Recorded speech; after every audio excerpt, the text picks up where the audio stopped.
Hello, welcome everyone. My name is Leela Rhodes and I'll be your moderator today. Thank you so much for joining us here at NetCom Learning, a market leader in promoting lifelong learning, training, and talent development solutions.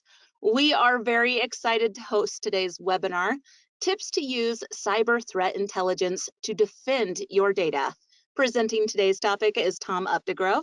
Tom is an information security expert with over 35 years of experience. He has extensive expertise in computer network security, IDS, VPNs, remote access, disaster recovery, and backup planning. Tom also has a strong knowledge of virtual computing, especially virtual training environments for practical ethical hacking. Please bear in mind that this is just an overview of a very robust topic, but we do offer a collection of technical and business courses that can be tailored towards your specific requirements. So if you're interested in a further discussion about those, you can make an appointment with our learning consultants through our website at www.netcomlearning.com. NetCom Learning helps customers build innovative learning organizations by achieving a smarter workforce, adapting to change, and driving growth. We do this with a broad catalog of offerings, developing customized learning plans, and our global delivery capabilities. Since 1998, we have been empowering organizations with our managed learning services to help them reach optimal performance results and address challenges. NetCom Learning offers a comprehensive training portfolio for security courses, and our upcoming classes include various trainings on security specialist, threat intelligence, analyst, CompTIA, and cybersecurity. Now, private training to teams is also available, and those learning plans can be customized to the specific needs of that audience. You can also access a variety of security marketing assets, such as the free on-demand training and blogs, by clicking on the available webinar handout, and these offerings can also be found with a simple search on our website at www.netcomlearning.com. So in this webinar, we will learn about the key tools that cyber threat intelligence analysts should be using. The webinar will also talk about skills that make cyber threat intelligence analysts successful in their work. And now I am going to go ahead and pass the time over to Tom. Hello, Tom. How are you doing today? I'm great, and thank you, Leela. Thank you for joining us. Thank you. Hey, it's my pleasure. As always, welcome everyone. Threat intelligence is a tongue twister, isn't it? I bet you can't say that like 10 times, in a row fast, like threat intelligence, threat intelligence. We actually did a webinar a few months back on threat hunting. So basically, that's all it starts out is really what is a threat? And that is anything that can occlude or compromise your CIA triad, right? Your confidentiality, your integrity, and your availability. And that is really what security is all about. And it comes in a structured and unstructured way. Your structured would be perhaps you have a compromise of your computer by downloading, clicking a link and getting a virus or worm or some malware into your system, right? And the other would be tripping over the cable and knocking it out. Unstructured. In a way, it is sometimes shooting yourself in the foot is the worst, but both types of things happen, right?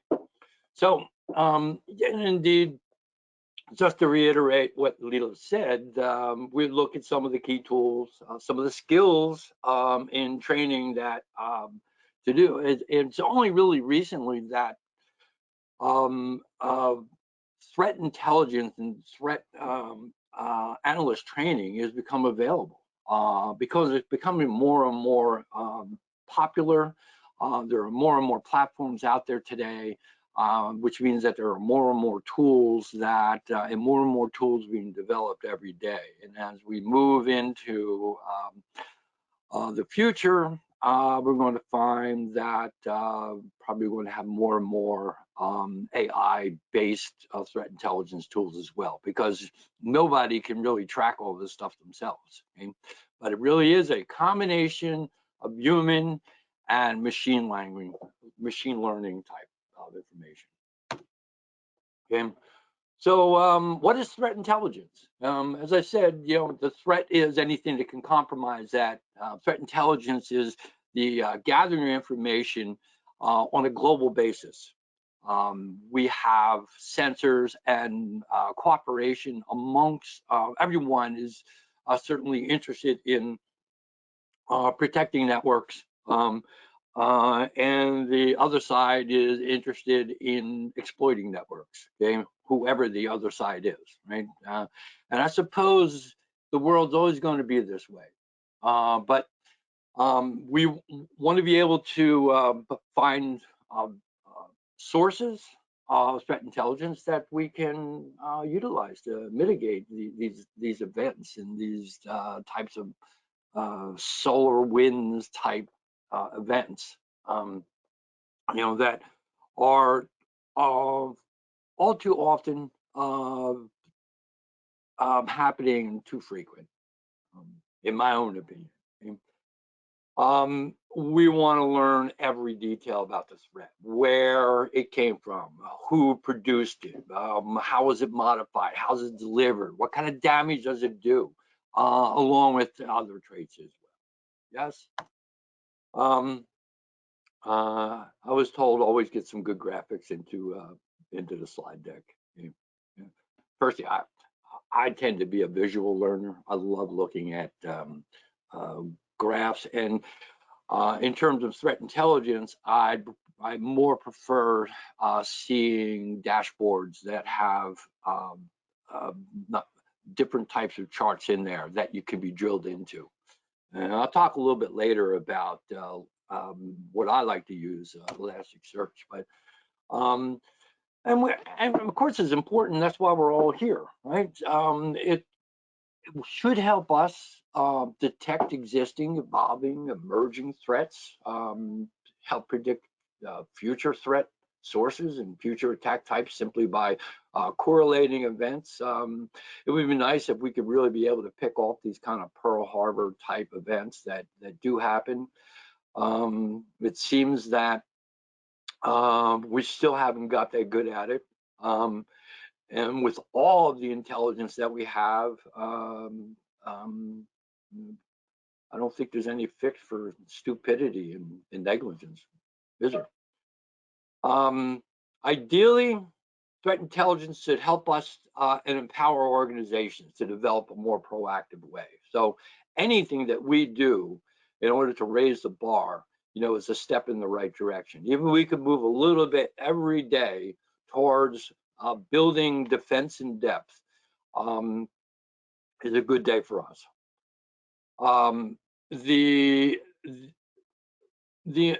It's an improvement, I think, over just relying on some simple keys, and certainly even like the evolution of antivirus.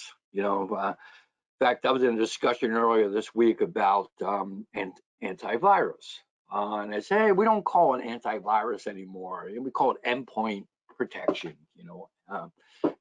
And somebody piped in and said, yeah, but, it's taken us this long to get people to recognize antivirus as something that they need. And by using more sophisticated terms, it confuses them, and in a way it may, but our technology just keeps evolving. In fact, it's a point that years ago, you could probably be a jack of all trades and know a good bit about everything that's going on. Not today. The information technology is so vast and developing such a degree that we're becoming more specialists in certain areas. Myself, try to specialize in security. But yet I need to know a bit about everything. I need to know um, the latest trends. I mean, Microsoft is moving, Amazon, Google, everybody is moving in different directions. The web is a vast world. Networking is a vast world, as we shall see. But ideally, it helps us with better decision making, and following the detection of cyber intrusions. Ideally, we don't have any cyber intrusions. That we've nipped the problem in the bud. We've headed them off at the pass. We've stopped them in their tracks, so to say. And that would be a great world if we could do that. There are different types of threat intelligence, what we call tactical, operational, and strategic. So tactical is pretty much that. It's the material that we're dealing with at hand. Whether it's hashing. Hashing is that cryptographic technique of taking a variable length sum, maybe a Word doc, and running it through a hashing algorithm so that we come back with a fixed length term. And if we change anything in that document, that fixed length sum or that fixed length hash that we is a resultant of running through the hashing algorithm, anything changed in that document, even one letter, one period, that hash is going to be different.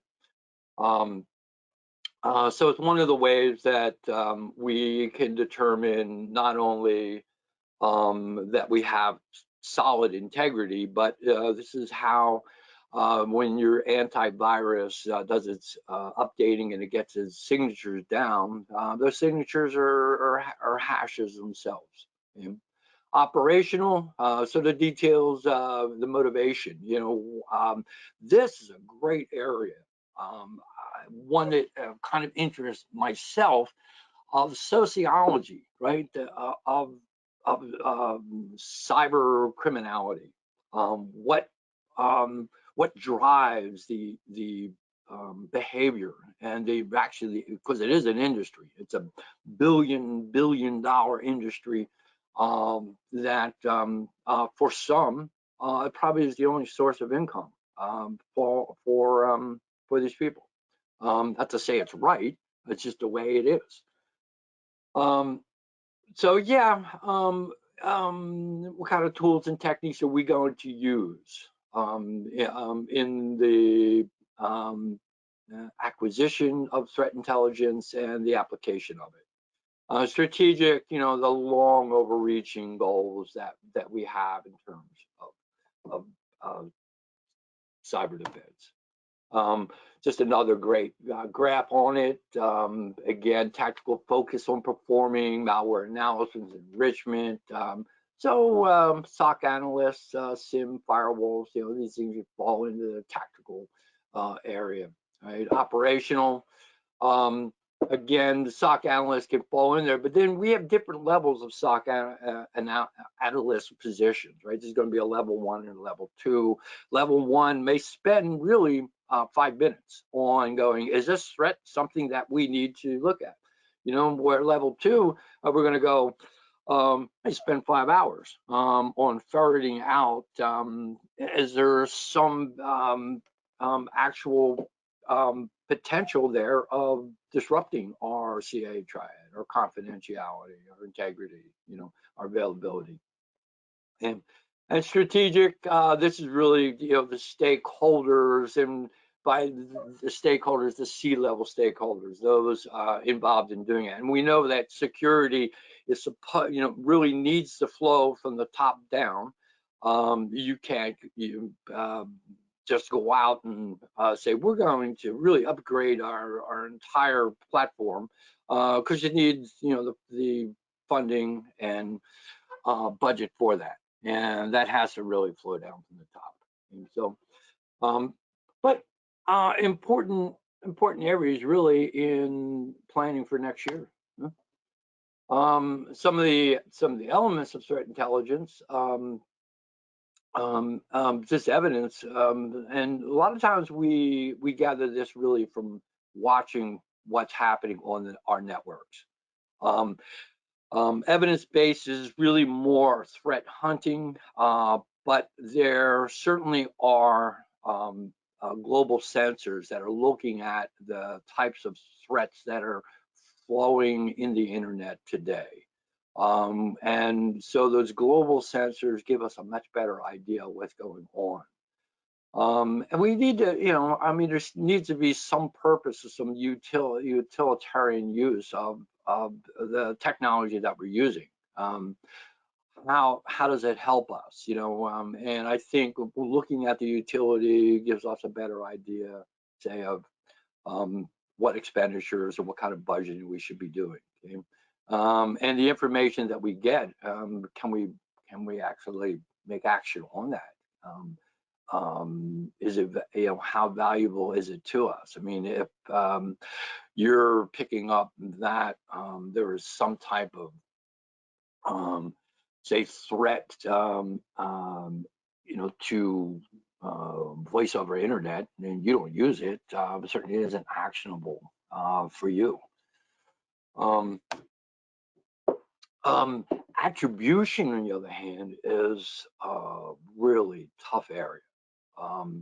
I just threw up some sources of attribution. And by attribution, we mean who did it, who done it. Yeah, it came from China. Yeah. Well, if everybody was so sure about it, they would be able to make some actionable retribution, wouldn't they? It's very hard. It's really hard to nail it down. You can kind of point fingers to say that it may have came from China, it may have came from Russia, it may have came from somebody in the United States. It could have been a activist group here. Very, very, very hard stuff. Okay, but there are tools, techniques, and procedures for that you get a better clue. And as we develop our intelligence, we can kind of pick it out. Mandiant is really good at picking off that. They put out reports. US even CERT does a great job of putting out reports. Symantec does some really great stuff. Symantec has some great tools. They're just some of them. I'm gonna come across a list of sources of information that you can use to make your own actionable actions on there.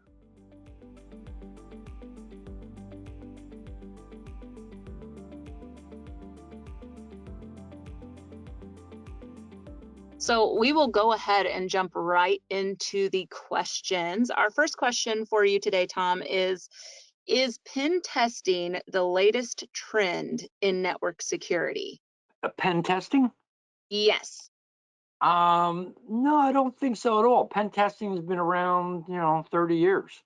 So, in fact, what I do see is that probably compliance is the latest trend in cybersecurity.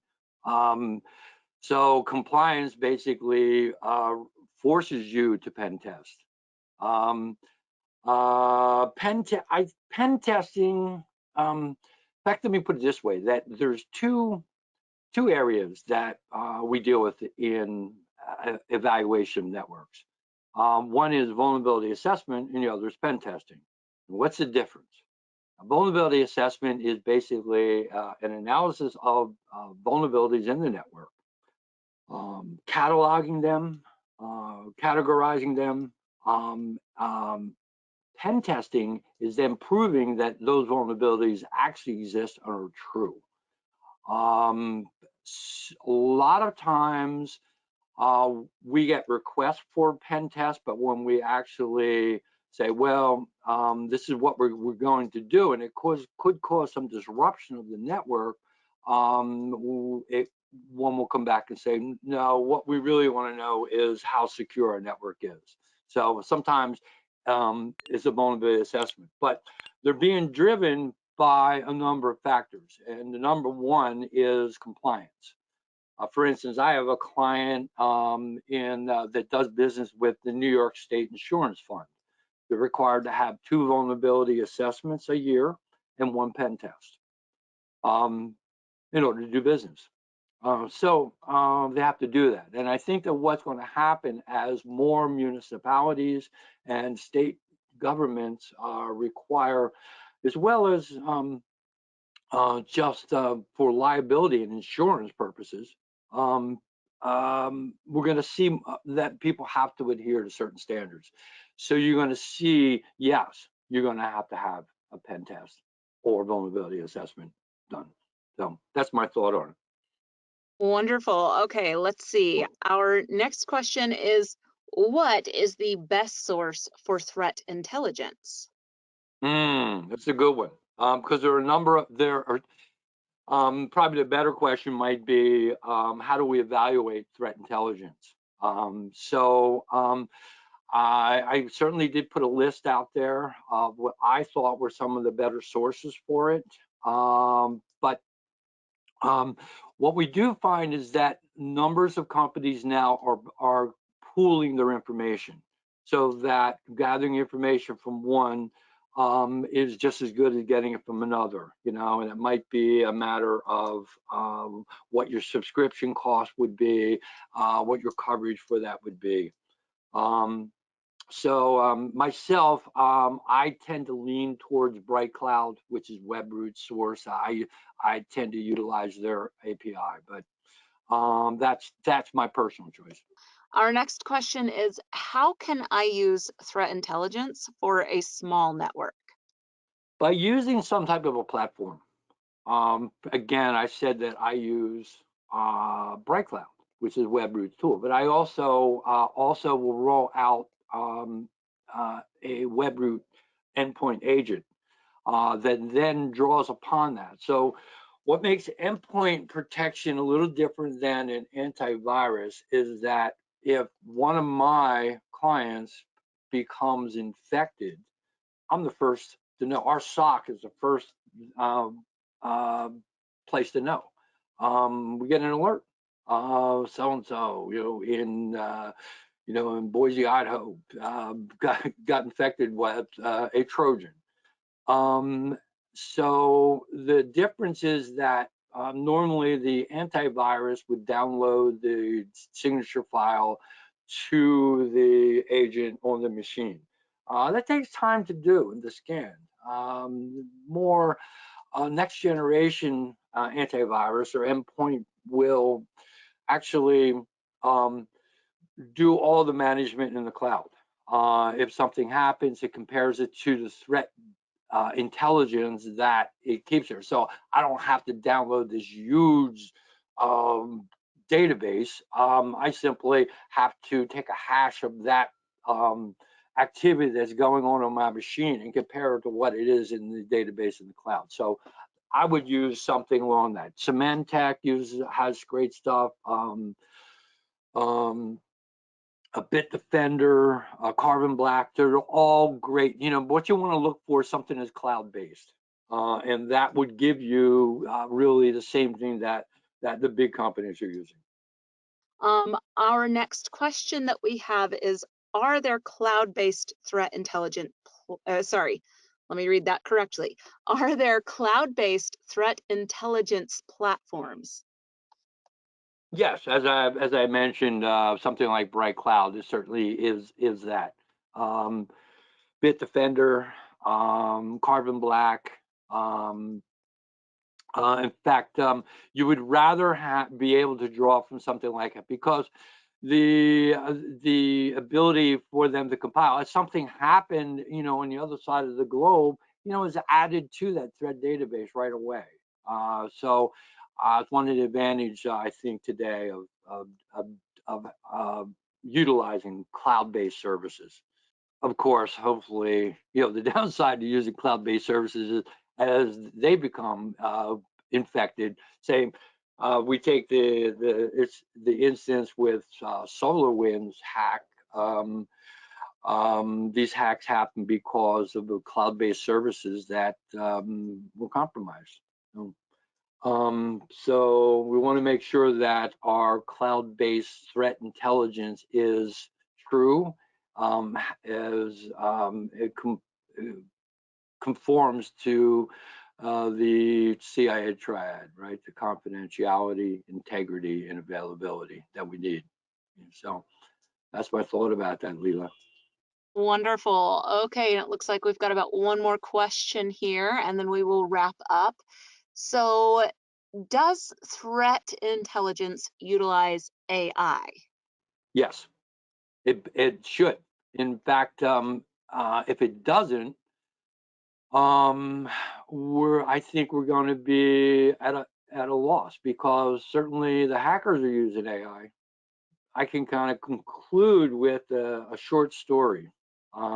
Years back, I had a student who was a graduate of Drexel University's engineering program. They're well known for their engineering, and he had a alarm business. In those days, they would tape up the windows and put the little sensors on the door, similar to what they do today, but there was no Wi-Fi, there was no wireless. It was all pretty analog type stuff. And they would tape everything up, and the burglar would cut a hole in the roof and come in. And then he came out with motion detectors. And then they found ways to defeat that. So it's constant battle between the criminals and those trying to protect their business. It Cybersecurity is the same way. As we learn to use AI and we get better with our tools, so do the criminals. Um, so that's why human intelligence really is always going to play a part of that. But there's no way you can watch all these things without AI. So AI is going to play a big part, and I think the leveling of the playing field. Wonderful. I want to thank you again for joining us and just for bringing such a wealth of knowledge to this webinar and just really helping us get a better grasp on this. We have a lot of informative webinars that are coming up. So for those of you who are interested, please go to www.netcomlearning.com/webinars/ to register for any of those. We want to thank everyone for joining us today. If you do come up with any additional questions, you can feel free to send them to us at webinar@netcomlearning.com at any time. And we hope that you all found today's webinar to be informative, and we look forward to seeing you back here with us really soon. Also, feel free to tell your friends and colleagues about our webinars and other courses. Once again, we want to thank you all for joining us. Thank you, Tom, and have a great day.